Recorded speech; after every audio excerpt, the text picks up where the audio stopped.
السلام علیکم ملګرو. افغانستان کرکټ بورډ سکواډ اعلان کو د سریلانکا خلاف د دریو ون ډے میچونو لپاره د دریو یو ورځني میچونو لپاره سکواډ سره شریکوم دوستانو. خو داغه نه مخکې راځو یو خبره ته چې افغانستان چې کوم نوې سلیکټر کینی نو یو بهترین سکواډ اعلانوي د اول دوه دریو دورو لپاره، اگر 20 دوري، اگر د ون ډے دوري، اگر ټیسټ دوري. سلیکټر اسد الله خان چې په اول ځل باندې کېناستو نو ډېر بهترین سکواډونه به اعلانول او خلک ته ډېر زیات خوشاله او ډېر زیات مطمئن دغه سکواډ نه. خو وروستو کې بیا هغې واسطو والا او داسې نن ایکسپیرینس لوبغاړي واچول چې په هغې سره د خلکو د پامه ډېر زیات بد راغی او همدغه وه چې سلیکټر اسد الله خان رخصت شو او احمد شاه سلیمان خیل چې کوم دی هغه نوی سلیکټر وټاکل شو د افغانستان د کرکټ بورډ. نو سلیکټر احمد شاه سلیمان خیل چې کوم دی د دغه ټیسټ لپاره سریلانکا سره چې کوم ټیسټ میچ دی د هغې لپاره دغه بهترین سکواډ اعلان کړی دی، بهترین پرفارم شو کړی دی، روان کړی دی افغانستان تر دې دمه په د ټریپل ټیسټ کې سریلانکا خلاف.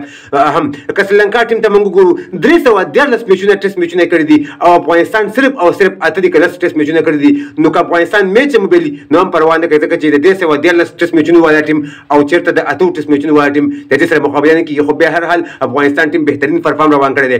خو مطلب مې په سلیکټر کې چې احمد شاه سلیمان خیل یو بهترین سکواډ اعلان کړی دی د اوډیای سیریز لپاره کوم چې سریلانکا سره دی دغه سکواډ سره شریکوم. خو مخکې ملګرو سره به ضرور شریکوئ ملګرو یو جهان مننه. راځو د سکواډ کپټن ته چې کپټن حشمت الله شاهدي دی د هیڅ تعریف محتاج نه دی. په ورلډ کپ کې بهترین پرفارم شو کړی او رحمان الله ګربز خو په لیګونو کې بهترین پرفارم کوي، افغانستان لپاره هم ښه پرفارم کوي. ابراهیم ځدران مینوال ته دی ډېر مبارک نن اصلي زوال د خپل ټیم لپاره خپل ټیم ډېر مشکلات نه ایستلی دی. رحمت شاه ته که موږ وګورو نن په 40 یا 55 سکور باندې ناټ آوټ ولاړ دی، هغه هم فورم کې دی، د انډیا خلاف هم بهترین پرفارم کړی. ریاض حسن ته که موږ وګورو ټیکنیک والا پلیر دی. اکرام علي خیل ته که موږ وګورو دا هم یو بهترین بیټسمین دی د ون ډے. محمد نبی هغه د استعریف محتاج نه دی، یو بهترین پلیر دی بلکې آل راونډر پلیر دی. ګلبدین نایب د انډیا خلاف چې کوم 2 سپر اوور وشو هغه د ګلبدین نایب په ښه بیټینګ په وجه باندې وشو چې ګلبدین نایب په اخري اوور کې 18 سکور پاتې و. ګلبدین نایب بهترین پرفارم شو په هغه میچ کې 2 سپر اوور وشو، بل اخر انډیا هغه میچ وګټو. عظمت الله عمرزي ته کوم وګورو بهترین لوبغاړی دی، بهترین آل راونډر دی په ټیم کې، اوس هم په لیګونو کې بهترین پرفارم شو کوي. نور احمد ته کوم وګورو لیفټ ارم اب لیګ بولینګ کوي. دا سه مجيب ته چې وګورو مجيب رحمان دا هم خبراتي والا بدر دی. نویز زدران یې اغسته دی په دې سکواډ کې، فرید ملک یې اغسته دی، قیس احمد یې اغسته.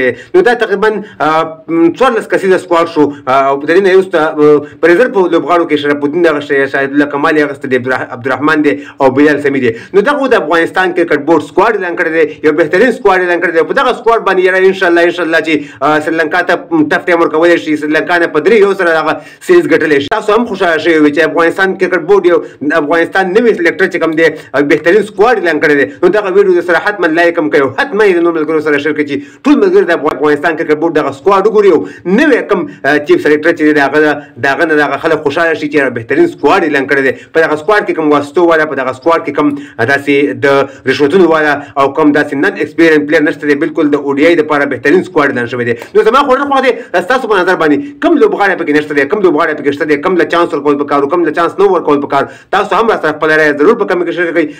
د ویډیو کتلو یو جهان مننه. ویډیو مخکې ملګرو سره ضرور شریک کړئ، زموږ پیج هم سره فالو کړئ، زموږ پیج باندې تاسو په اول ځل باندې وي او زموږ یوټیوب چینل ته وزټ وکړئ، هغه هم سره سبسکرایب کړئ. نور خو لري د الله پامان.